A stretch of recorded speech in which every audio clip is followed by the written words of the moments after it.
Hola camaradas, al fin ha llegado la parte final de esta miniserie de vídeos de reacciones. Os recuerdo que estos vídeos le pertenecen a Davichenko, por lo que pasaros por su canal y denle una ojeada a sus vídeos, seguro que alguno os gustará, y ahora sí, empezamos.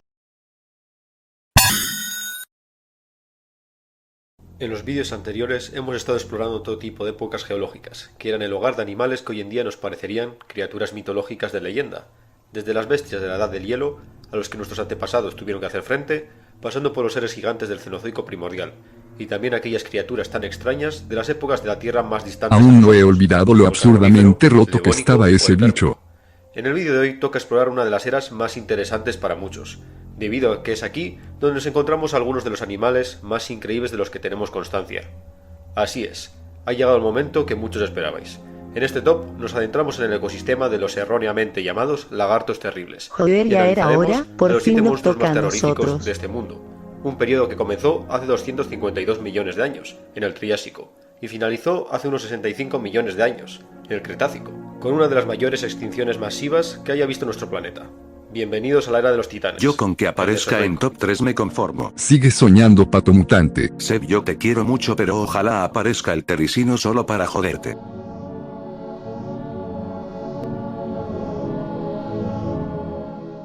En los años 40, la Academia de Ciencias de la Unión Soviética financiaba expediciones paleontológicas al desierto del Gobi, Mongolia, una de las zonas más ricas en fósiles del periodo Cretácico. Estas sucesivas expediciones encontraron todo tipo de fósiles en muy buen estado, desde los restos de grandes terópodos y ceratópsidos a fósiles de tortugas gigantes. Entre los fósiles hallados se encontraba un alargado fragmento de hueso curvo, de unos 50 centímetros de longitud. Los paleontólogos, debido a la gran cantidad de fósiles de tortugas que encontraron, lo asociaron en principio con las costillas de una de estas tortugas. Pero nuevas expediciones encontraron más de estos fragmentos, junto con huesos de metacarpos y también de extremidades. Es decir, que no se trataban de costillas, sino de unas garras de un tamaño descomunal. Las mayores garras en comparación al cuerpo de cualquier Damas y animal. caballeros, el karma existe. Dino Jesús, ¿por qué me haces esto? Seb, no seas tan dramático. Este animal era un terópodo gigante con un plan corporal bastante curioso. Caminaba erguido y alcanzaba los 5 metros de alto, medía unos 10 metros de largo y superaría las 5 toneladas de peso. También nos han llegado impresiones de la piel y su contorno de otras especies relacionadas con este animal. En estas impresiones aparecen largas plumas primitivas, por lo que seguramente Therizinosaurus estaría cubierto de un largo manto de plumas. Pero no nos desviemos de la parte más llamativa de este animal, sus largas manos armadas con unas garras curvas gigantescas, que están totalmente desproporcionadas. A pesar de que al principio los paleontólogos del siglo XX lo catalogaron como un feroz carnívoro, al igual que la inmensa mayoría de sus familiares terópodos, y que usaba estas garras para descuartizar a sus presas, los últimos estudios indicaron que Therizinosaurus en realidad se trataba de un herbívoro que paseaba por los bosques de Eurasia durante el Cretácico, y estas garras curvas gigantes le serían muy útiles a la hora de agarrar y doblar las ramas de los árboles para alimentarse. Pero no nos confundamos, ser herbívoro no es sinónimo de ser inofensivo. Teniendo en cuenta el ecosistema en el que vivía este animal, debía de ser capaz de defenderse de todo tipo de peligros. Su tamaño ya sería suficiente para hacer que los depredadores se lo pensasen 2 veces antes de atacar. Aún así, como demuestran las marcas de músculos ultra desarrollados en los huesos de los brazos de este animal, estas garras gigantes no tenían simplemente la función de sujetar ramas de árboles, y seguramente era un arma terrible que Therizinosaurus utilizaba para defenderse de los depredadores. El animal no utilizaría estas garras como sables, dando tajos horizontales. Varios modelos virtuales de estas garras demuestran que usar estas garras gigantes de esta manera sería detrimental para el animal, sino que este dinosaurio las utilizaría para ensartar a sus enemigos. Therizinosaurus se queda aquí, ya que a pesar de ser un animal al que no querrías provocar, se trataría de un herbívoro, por lo que no buscaría activamente acabar contigo, a no ser que le dieras motivos para ello.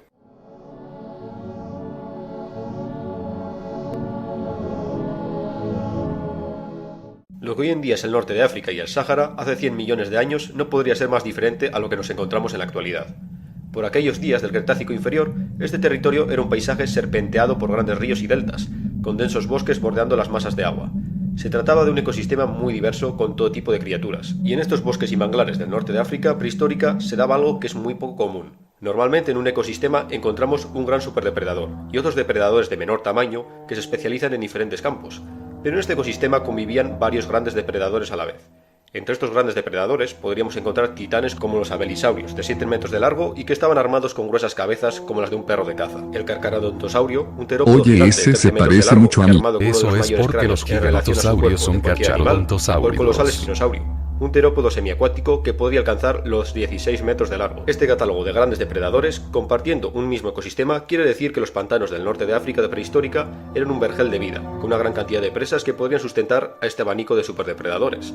Pero dejemos de lado a los dinosaurios carnívoros para centrarnos en otra criatura acuática que compartía su hábitat, y que seguramente cazó activamente a varios de los depredadores anteriores. Puede que sea bajito, pero en su propio territorio es un oponente podría superar los 12 formidable. metros de longitud y alcanzar las 8 toneladas de peso. Esta bestia tenía un plan corporal casi idéntico al de los cocodrilos actuales, con un cráneo alargado y grandes dientes cónicos para agarrar a su presa y arrastrarla al agua donde la ahogaría, para luego poder despiezarla fácilmente. Aunque seguramente, como indican varios estudios, Sarcosuchus no podría utilizar la misma estrategia que muchos cocodrilos y caimanes de hoy en día, el giro de la muerte, ya que su masa corporal sería tan grande que al realizar estos giros probablemente dañaría su mandíbula. También he de añadir que su alargado hocico recuerda a varios cocodrilos de hoy en día que están especializados en pescar peces, es decir, en animales exclusivamente piscívoros, un tipo de presa que seguramente abundaba en este ecosistema. Pero los fósiles de los cráneos de este animal también indican que tendría una mordedura poderosísima, por lo que seguramente... Conclusión: no meterse en el pantano. Mientras nos mantengamos alejados de los ríos estaremos bien. El solo hecho de que este cocodrilo gigante compartiese el ecosistema con los terópodos que he mencionado antes, lo convierte en un monstruo formidable, que podría devorarte de un solo bocado.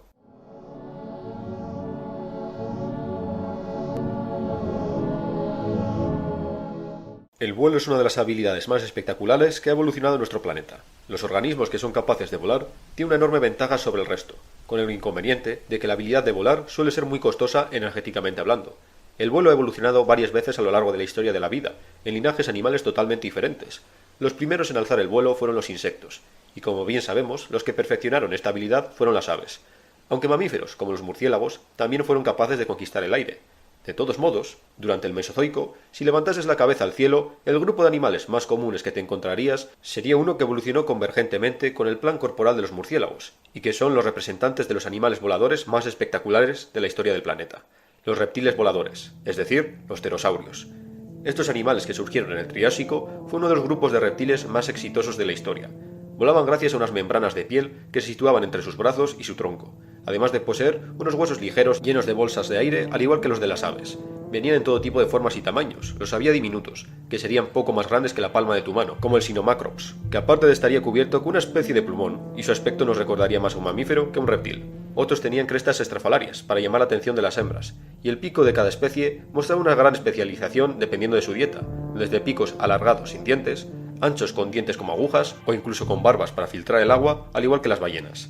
Pero entre todos estos seres increíbles, el que se queda con el puesto no puede ser otro que la mayor criatura que haya alzado el vuelo, el colosal Quetzalcóatlus. La envergadura de ala de este animal podría alcanzar los 11 metros, un ser tan Ahora grande que lo ha llevado a pienso, muchos paleontólogos nunca a he pensar visto que un este animal quetzal no en podría alzar tierra. el vuelo, ¿Cómo es y a duras posible penas que volar, nunca a se pesar de que cansen? claramente Ni siquiera todo su yo plan sé corporal responder indica esa lo contrario. pregunta. Según los últimos estudios, los pterosaurios gigantes utilizarían sus alas para impulsarse hacia arriba en una especie de gran arco, para a continuación desplegar sus alas y después dar un par de enérgicos aleteos para dejarse llevar por las corrientes, al igual que un ala delta. La densa atmósfera del Cretácico también sería de ayuda para que estos animales alzasen el vuelo. Del mismo modo, tenía unos músculos muy desarrollados y crestas óseas que se anclaban con los músculos responsables del movimiento de sus alas. Algunos estudios consideran que Quetzalcóatlus podría alcanzar una velocidad de vuelo de hasta 88 km por hora y podría seguir un estilo de vida similar al de los albatros viajeros, dejándose llevar por las corrientes ahorrando energía. Algunas estimaciones sugieren que con esta estrategia el animal era capaz de recorrer más de 16.000 km sin detenerse en tierra firme, una distancia similar a la que separa Nueva York de Sydney. Se ha de mencionar que los escáneres de cerebro de los cráneos de estos animales muestran que el flóculo de los pterosaurios, es decir, la parte del cerebro encargada de mantener estable la imagen de la retina en los animales, ocupaba el 7,5% de la masa total del cerebro, más que en cualquier otro vertebrado. Las aves tienen un flóculo inusualmente grande, comparado con otros animales, pero esto solo ocupa entre 1 y el 2% de la masa cerebral total, es decir, que no solo serían capaces de volar, sino que serían unos excelentes acróbatas y muy buenos juzgando distancias y posiciones en fracciones de segundo. Pero lo más terrorífico sería ver este animal en tierra firme. Según varios estudios, este animal buscaba alimento andando por tierra y no lanzándose sobre sus presas como un ave rapaz, es decir, que a la hora de buscar presas, Quetzalcóatlus caminaba posado sobre sus alas. Suele decir que caminando de esta manera, este animal alcanzaría los 6 metros de altura, más alto que cualquier gran dinosaurio carnívoro. Imaginaros un animal alargado, más alto que una jirafa, caminando decididamente hacia ti, sin emitir sonido alguno, para después lanzar su gran cabeza de 2 metros de longitud contra ti, intentando ensartarte. una visión terrorífica y a la vez impresionante.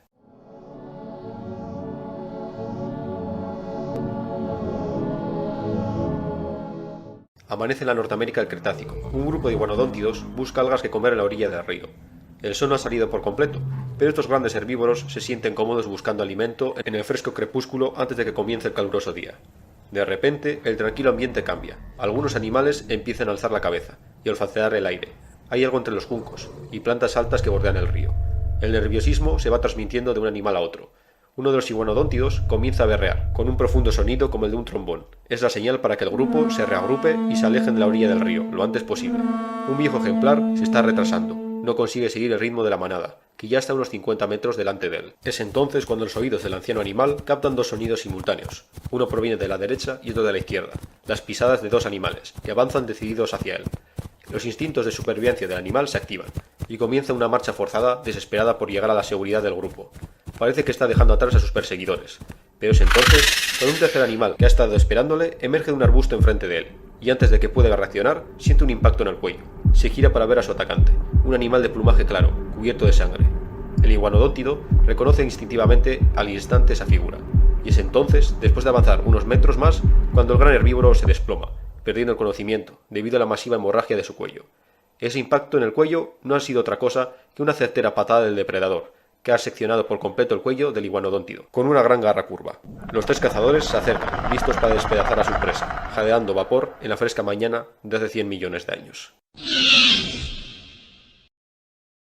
Señoras y señores, os presento a Utahraptor, un animal que formaba parte de uno de los grupos de dinosaurios más interesantes, y a la vez aquellos que cambiaron nuestra forma de entender a los dinosaurios para siempre, los dromeosaurios. Los paleontólogos de tiempos tan recientes como la primera mitad del siglo XX interpretaban los restos de estos antiguos animales como el resultado de unos reptiles gigantes, lentos, estúpidos y de sangre fría. Pero fue el descubrimiento de los primeros fósiles de los dromeosaurios en Norteamérica lo que dio un giro de 180 grados al paradigma que la paleontología había seguido durante toda su historia. Los huesos y el plan corporal de los dromeosaurios recordaban más al de un ave que al de un reptil, y sus extremidades inferiores estaban rematadas con una gran garra curva, que debería haber sido usada como un cuchillo de carnicero, dando rápidas patadas o saltando sobre sus víctimas. Es decir, que estos eran animales activos.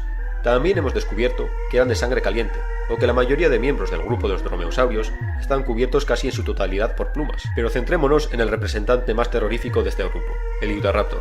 Solo con decir que los velociraptores de Jurassic Park tienen más similitudes con el Utahraptor que con su homónimo real, ya os podéis hacer una idea, ya que los velociraptores reales eran en realidad animales bastante pequeños, con la diferencia que el Utahraptor real tenía unas dimensiones que incluso dejaban en ridículo a los dinosaurios de la historia de Michael Crichton. El monstruo medía 5 metros de largo, alcanzaría 2 metros de altura a la cabeza y superaría los 300 kilos de peso.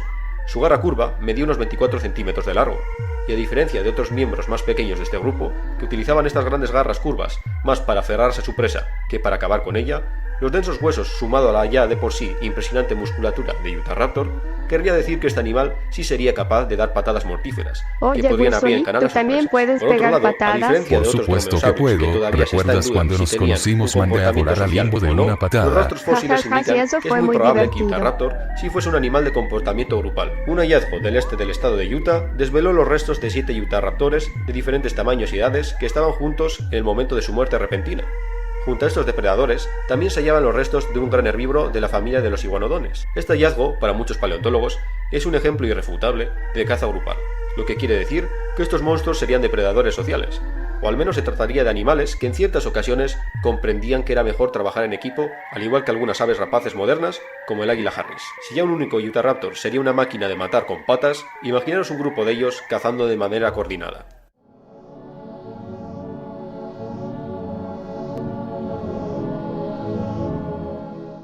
El Triásico era una era geológica que comenzó hace 250 millones de años. Era un tiempo de transición. Después de la gran extinción del Pérmico, una gran parte de los reptiles y sinápsidos que habían sido los dueños de Pangea primordial habían desaparecido, y los supervivientes de este desastre natural de proporciones bíblicas competían con nuevos grupos de animales que surgieron para aprovechar los nichos ecológicos vacíos. La fauna del Triásico era muy interesante y variada. Entre estos nuevos grupos encontramos animales que no son familiares, como los primeros mamíferos, que consistían en pequeños animales que vivían en madrigueras, los pterosaurios que hemos explorado antes, En los océanos todo tipo de reptiles marinos comenzaban a diversificarse y por supuesto en esta época comenzaron a aparecer los primeros dinosaurios, que ya se estaban adueñando poco a poco de todos los nichos ecológicos terrestres, debido a su gran adaptabilidad. Pero fue un antiguo linaje de reptiles el que dio origen al monstruo de este puesto, un ser que a pesar de surgir en el ocaso de su rama evolutiva, era el rey y señor del Triásico, y uno de los depredadores más impresionantes de la historia del planeta Tierra, Phaseolasuchus, el mayor depredador terrestre de todos los tiempos, excluyendo a los grandes dinosaurios terópodos. Tendría 10 metros de longitud y podría alcanzar las 6 toneladas de peso. También se debe mencionar que este animal tenía una postura muy recta y que utilizaría su columna vertebral reforzada para poder moverse rápidamente en esta forma de marcha recta. Es decir, que a pesar de ser un animal cuadrúpedo de cuello corto, era muy alto, llegando a medir 2,5 metros de altura a la altura de los hombros. Como lo oís, si tenéis una estatura media, apenas llegaréis a la articulación de las extremidades de este animal. De todos modos, esta forma de locomoción no permitía a Phaseolasuchus correr muy rápido, ya que esto podría dañar seriamente su columna, pero sí que podía permitir el bipedismo, al menos por breves espacios de tiempo, utilizando su gran cola como contrapeso. Básicamente es el cocodrilo del episodio 2 que vimos antes en Esteroides, o un híbrido entre un rex y un cocodrilo. Emboscadas en las orillas de los arroyos y ríos. Sus presas principales serían animales de gran tamaño, como el Smesaurus, un dinosaurio herbívoro que era uno de los primeros dinosaurios de gran tamaño, y que tenía relación con los gigantescos saurópodos que evolucionarían en el Jurásico. Es interesante mencionar que Phaseolasuchus solo tenía una armadura de osteodermos recubriendo la espalda a lo largo de su columna vertebral, a diferencia de otras especies de este grupo de animales que estaban completamente blindados. El resto de su cuerpo estaba despejado de estas placas de escamas. Todavía se teoriza mucho acerca de este recubrimiento de escamas tan limitado, pero algunos paleontólogos opinan que los ejemplares juveniles sí estaban blindados, pero a medida que alcanzaban su tamaño adulto iban perdiendo estos osteodermos. Pero seamos sinceros, en su tamaño adulto seguramente nadie se atrevería a dañar a este animal. Phaseolasuchus se queda aquí, un titán que solo es eclipsado por los grandes dinosaurios carnívoros.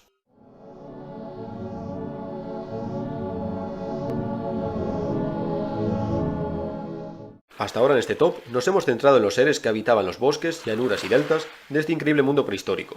Pero los ecosistemas terrestres quedan relegados en un segundo plano si lo comparamos con aquellos seres de pesadilla que habitaban los océanos de esta era geológica. Si hoy en día nuestros mares actuales son el hogar de seres horripilantes, no querríais ni imaginar de cómo eran los mares y océanos del Mesozoico.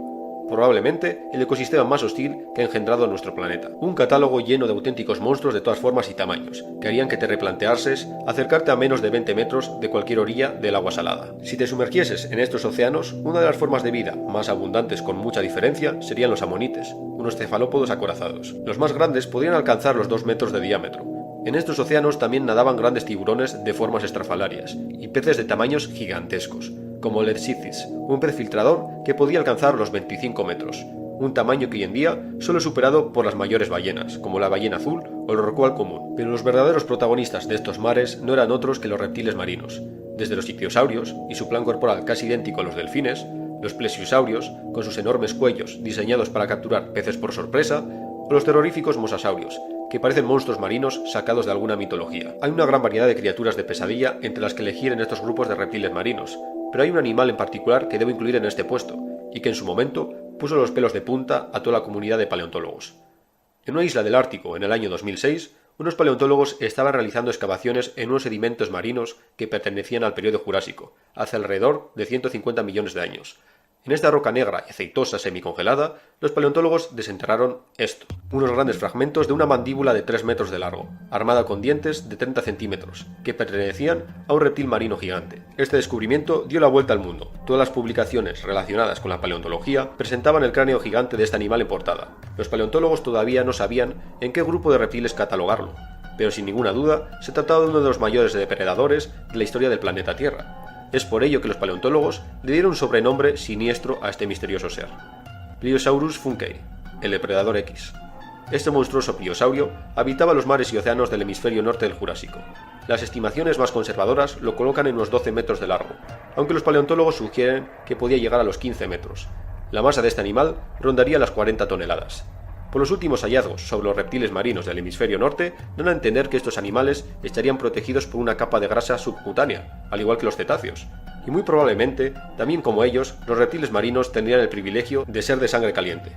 Analizando este cráneo gigante y comparándolo con otras especies de pliosaurios menores, los paleontólogos también determinaron que este animal sería el propietario de una mordedura poderosísima. Estamos hablando, es decir, la mordedura más potente de la que tenemos registro. Por comparar, el máximo de presión que puede ejercer un humano son 300 newtons. La estrategia de caza de este animal variaría dependiendo de la presa. En el caso de presas más grandes, como ejemplo el Letzicis que he mencionado antes, o ictiosaurios gigantes, se limitaría a acosarles, nadando alrededor en busca de un ejemplar vulnerable.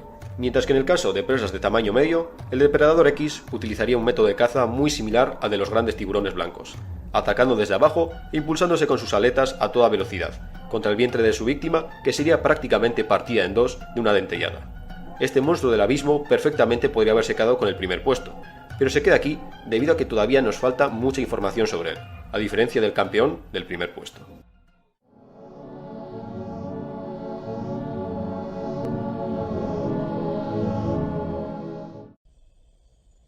Son los representantes del Mesozoico por excelencia. Probablemente la primera imagen mental que muchos proyectan al escuchar el término dinosaurio. No es para menos, ya que este grupo de animales cautivan y a la vez aterran a todos los interesados en la paleontología. Los ya era hora de que nosotros apareciéramos. Más impresionantes y espeluznantes de la historia del planeta Tierra. Unos dinosaurios bípedos armados con cabezas gigantes. Obviamente aquí apareceré yo. Tonterías, yo seré el que aparezca. Cada especie tenía un particular aspecto.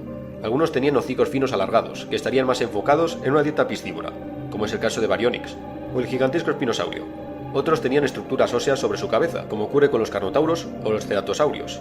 Algunos alcanzaban tamaños monstruosos, como el Giganotosaurus de Sudamérica, un depredador de saurópodos, que podía alcanzar los 15 metros de largo, y también los había con hendiduras simétricas en su mandíbula inferior, como el abelisáurido conocido coloquialmente como Thanos. Ya imaginaréis de dónde proviene su nombre. Los paleontólogos a veces son unos frikis, pero entre todos estos animales, si hay que destacar uno, no puedo evitar elegir al candidato que todos tenéis en mente. Da igual lo mucho que intente elegir a otro terópodo. Al final del día, el rey es el rey. Dejad que os cuente una corta historia de mi niñez. Recuerdo una vez que mis padres me llevaron a ver una exposición de paleontología, que se organizó cerca de donde vivo. Yo tendría unos 9 años de edad. La exposición contaba tanto con fósiles reales como reconstrucciones de esqueletos de varias especies de dinosaurios. Me quedaba embobado mirando los esqueletos de los saurópodos con sus largos cuellos. Pero de que verdad llamó mi atención no fue otra cosa que un no cráneo importa de un gran cuántas veces lo intentéis no o cuántos dinosaurios nuevos sean descubiertos, yo siempre soy y seré la reina. Pues razón no te falta, Rexy. Eso es algo en lo que yo puedo estar de acuerdo. Iros todos a tomar por culo. Vaya decepción más grande. Es entonces cuando de verdad me di cuenta que esto era lo más cercano que la biología de la Tierra estuvo en crear un dragón. El monstruo por excelencia. Os presento al rey lagarto tirano, Tyrannosaurus Rex, un animal de 13 metros de largo y que podía alcanzar las 9 toneladas de peso. Al menos nosotros no estamos ciegos como tu pinche anciana. Que sí, Reaper, ayudar a la mayoría, yo sigo siendo la reina. Las repletas de dientes de hasta 30 centímetros estaba completamente rodeado de grandes hendiduras y huecos donde irían conectados unos potentísimos músculos, que daban como resultado una dentellada capaz de pulverizar los huesos. A diferencia de otros terópodos, tenemos mucha información acerca de este monstruo, en parte por lo bien conservados que están los fósiles de este animal. Habitaba en Norteamérica durante el final del período Cretácico, hace unos 70 millones de años. En aquella época Norteamérica estaba cortada por la mitad por el llamado Mar Interior Occidental. Este gran carnívoro habitaba planicies aluviales y bosques subtropicales en este mundo cálido. En este paisaje prehistórico los tiranosaurios compartían hábitat con otros animales muy conocidos, como los imponentes triceratops, los acorazados anquilosaurios, algunos saurópodos de cuello largo, los atrosaurios con sus crestas extravagantes, el anteriormente mencionado Quetzalcoatlus, así como otros depredadores como varias subespecies de dromeosaurios. El tiranosaurio sería el superdepredador en este entorno. Los moldes de su cerebro indican que tenía un sentido del olfato muy desarrollado, que le permitiría localizar un rastro de sangre a kilómetros de distancia. Del mismo modo, se trataría de un animal con una muy buena visión, como indica su cráneo con cuencas binoculares, al igual que el de las águilas. De hecho, varios estudios indican que esta agudeza visual estaba especialmente desarrollada para la percepción de alta profundidad. Esto puede deberse a las presas que tenía que cazar. Dinosaurios con cuernos como Triceratops, dinosaurios acorazados como anquilosaurios, y los dinosaurios con pico de pato, y sus comportamientos sociales posiblemente complejos. Esto querría decir que la precisión era crucial para el tiranosaurio, que tendría que ser capaz de hacer una emboscada y derribar rápidamente a su víctima para acabar con ella lo antes posible, antes de que tuviese tiempo a reaccionar. Más teniendo en cuenta que no sería un depredador muy veloz. Las estimaciones más aceptadas colocan la velocidad máxima de un T-Rex adulto a 25 km por hora, aunque según las últimas teorías, los tiranosaurios juveniles sí serían depredadores veloces y ágiles, que perseguirían a sus presas de tamaño medio. Pero cuando ya llegasen a su tamaño adulto, este modo de vida sería imposible, y y tendrían que ser depredadores de emboscada. Pero a pesar de todas las características terroríficas de los tiranosaurios, el registro fósil también nos indica que aunque asociemos estos animales con unos grandes cazadores solitarios, hasta cierto punto los tiranosaurios también viajarían en grupo, como muestran una senda de pisadas de 3 diferentes ejemplares que viajaban juntos. Es decir, que hasta cierto punto los tiranosaurios tendrían un comportamiento social. Muchos paleontólogos teorizan también que los tiranosaurios cuidarían de sus crías, hasta que pudieran valerse por sí mismas. También es muy probable que las crías y los ejemplares juveniles estuviesen recubiertos por una capa de plumas, aunque a medida que crecían las irían perdiendo, porque el calor metabólico de un tiranosaurio adulto sería suficiente para mantenerlos calientes en un clima subtropical, y tener plumas por todo su cuerpo sería perjudicial, y haría que el animal se sobrecalentase. Del mismo modo, y a pesar de que sea un tema muy discutible, el tiranosaurio contaba con una estructura cerebral compleja, y se trataría de uno de los grandes dinosaurios no aviares con mayor cerebro.